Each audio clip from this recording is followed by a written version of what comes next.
Jabatan ini yang tersisa mungkin sekitar 7 sampai 8 bulan ini, kira-kira prioritas siapa yang paling akan ditekankan sama Mas saya? Ya, pertama saya bersyukur hari ini mendapatkan sebuah amanah dan kemuliaan yang luar biasa dari Presiden Joko Widodo, dari pemerintah dan negara untuk bisa menjalankan tugas sebagai Menteri ATR sekaligus Kepala BPN. Ini merupakan sebuah tanggung jawab yang insya Allah saya akan jalankan sekuat tenaga, walaupun kami juga menyadari ini adalah masa-masa yang tidak panjang, 8 bulan kurang lebih, tetapi saya selalu meyakini dalam waktu berapapun kita bisa berbuat yang terbaik untuk masyarakat dan juga negara. Saya mengucapkan selamat tentunya kepada Bapak Hadi Cahyanto sebagai Menko Polhukam yang baru, sekaligus saya mengucapkan banyak terima kasih karena tadi malam, walaupun ini serba mendadak, kalau boleh sedikit saya cerita, jadi Senin malam itu saya baru mendapatkan telepon dari Mensesnek Pak Pratik, hanya bertanya apakah ada di Jakarta, dan beliau kemudian menyampaikan saya diterima oleh Pak Presiden Jokowi di Istana Merdeka kemarin Selasa jam 8. Saya tidak tahu agendanya apa ketika itu, tapi saya datang tentunya dan disitulah beliau meminta saya untuk bergabung di kabinet. Lalu juga menyampaikan bahwa hari ini akan dilakukan pelantikan. Oleh karena itu yang saya lakukan tentunya saya mengucapkan terima kasih dan segera menghadap Pak Prabowo Subianto juga, bagaimanapun beliau adalah pemimpin koalisi Indonesia Maju ke depan, untuk mendapatkan blessing juga, restu juga. Dan setelah itu saya menghadap Pak Hadi karena beliau yang selama ini luar biasa telah menangani berbagai isu persoalan yang mendesak di bidang ATR dan BPN, dan di antara itu semua termasuk tadi Pak Presiden Jokowi menyampaikan 3 hal yang tadi sudah beliau sampaikan juga. Ada beberapa prioritas, tetapi tentunya saya ingin meyakinkan 8 bulan ini bisa dituntaskan mudah-mudahan dengan segala daya upaya.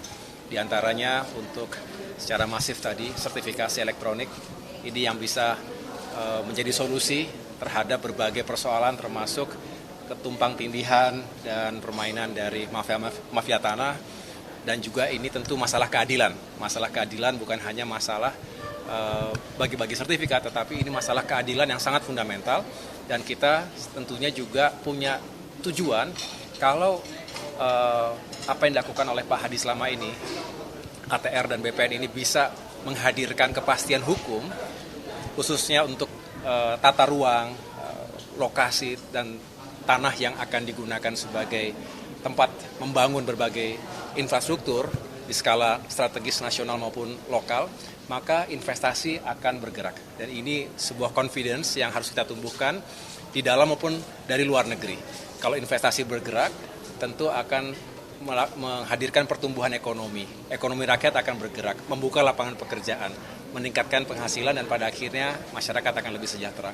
Jadi banyak hal, termasuk juga tadi ada target yang disampaikan oleh beliau, mengejar hingga tuntas 120 juta bidang PTSL yang mudah-mudahan juga bisa kita kelola, dan tentunya kita meyakinkan agar isu lingkungan hidup juga bisa menjadi prioritas utama. Oleh karena itu kami akan melakukan komunikasi dan koordinasi dengan berbagai lembaga dan kementerian yang terkait, dan tentunya tadi malam saya sudah matur Pak Hadi, walaupun nanti beliau sebagai Menko Polhukam, berkenan nggak tetap saya ganggu untuk saya minta pandangan-pandangan dan juga masukan-masukan ya, karena ini kerja yang besar dan tentunya membutuhkan berbagai masukan, termasuk dari para ahli dan dari para akademisi. Demikian. Pesan dari Pak SBY ada nggak, Mas? Pesan dari Pak SBY terkait penunjukan ini? Beliau tentunya juga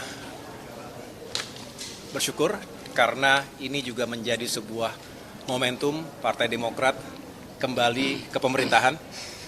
Banyak yang mungkin belum menyadari bahwa Demokrat selama 9 tahun 4 bulan berada di luar pemerintahan, dan ini sebuah momentum yang sangat bersejarah karena alhamdulillah apa yang kami perjuangkan juga selama ini bisa lebih direalisasikan jika Demokrat bergabung dengan pemerintahan secara langsung, karena kebijakan itu di tangan eksekutif. Walaupun perjuangan parlemen juga sangat penting, tetapi dengan demikian ini menjadi langkah baru bagi kami semua keluarga besar Partai Demokrat untuk berkontribusi dalam pemerintahan Kabinet Indonesia Maju di penghujung atau menuju ke akhir masa kepemimpinan. Dengan demikian mudah-mudahan apa yang dilakukan secara bersama-sama ini bisa menghadirkan berbagai pencapaian dan kemajuan. Mas, ada beban politik tertentu nggak sih setelah ada perputaran politik ini, Mas? Kenapa? Ada beban tersendiri nggak sih karena selama 9 tahun ada di luar pemerintahan? Tidak secara khusus. Yang jelas memang perlu adaptasi. Yang jelas kalau ditanya keluarga besar Demokrat sangat senang karena bagaimanapun memang tujuan utama dari politik, termasuk partai politik, adalah bisa berkontribusi seluas-luasnya melalui jalur pemerintahan, eksekutif maupun legislatif. Tapi insya Allah bisa kita jalankan dengan baik. Masuknya Mas Ahaye ke dalam koalisi ini apakah mempengaruhi sikap Demokrat juga di DPR, khususnya terkait dengan interpelasi pemilu? Oh, tentu kami selalu bijak menggunakan suara kami di parlemen, formal maupun informal. Yang jelas kami tidak ingin terjebak dalam isu-isu yang mengganggu konsentrasi pemerintah. Demokrat hari ini bersama pemerintah, ada dalam pemerintah. Jadi jelas kami biasanya disiplin, Demokrat itu disiplin sesuai dengan kebijakan partai dan tentunya kami ingin mengawal pemerintahan Presiden Jokowi dan kita semua sampai dengan tuntas bisa mengejar semua target termasuk target-target ATR BPN yang luar biasa, banyak yang sangat kompleks, tapi insya Allah semua yang beliau telah lakukan selama ini dan seluruh jajaran Kementerian ATR BPN bisa kita tuntaskan dengan baik. Berarti akan menentang ya Pak jika Berarti akan menentang ya jika ada hak angket pemilu soal kecurangan itu. Kenapa? Berarti akan menentang ya jika ada hak angket pemilu soal kecurangan itu. Yang jelas kita tidak usah prejudis ya, ada kecurangan dan lain sebagainya. Saya tahu ini adalah bagian ekspresi dari berbagai kalangan pasca pemungutan suara. Itu wajar. Setiap tahun pemilu dimanapun di negara manapun selalu ada isu-isu demikian. Tetapi saya punya keyakinan, walaupun sekarang masih penghitungan sementara, tetapi yang jelas sudah bisa terbaca siapa yang menjadi pemenang pemilu.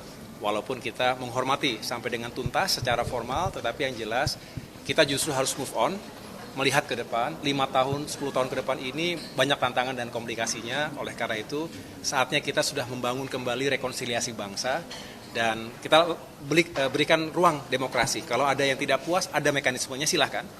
Itu hak warga negara, hak partai politik, tapi juga saya tidak ingin terjebak kita terlalu carut-marut dalam isu-isu semacam itu karena masih banyak pekerjaan rumah yang harus kita selesaikan. Mas, soal PDIP menolak hasil Sirekap ke Usah, Mas, ya.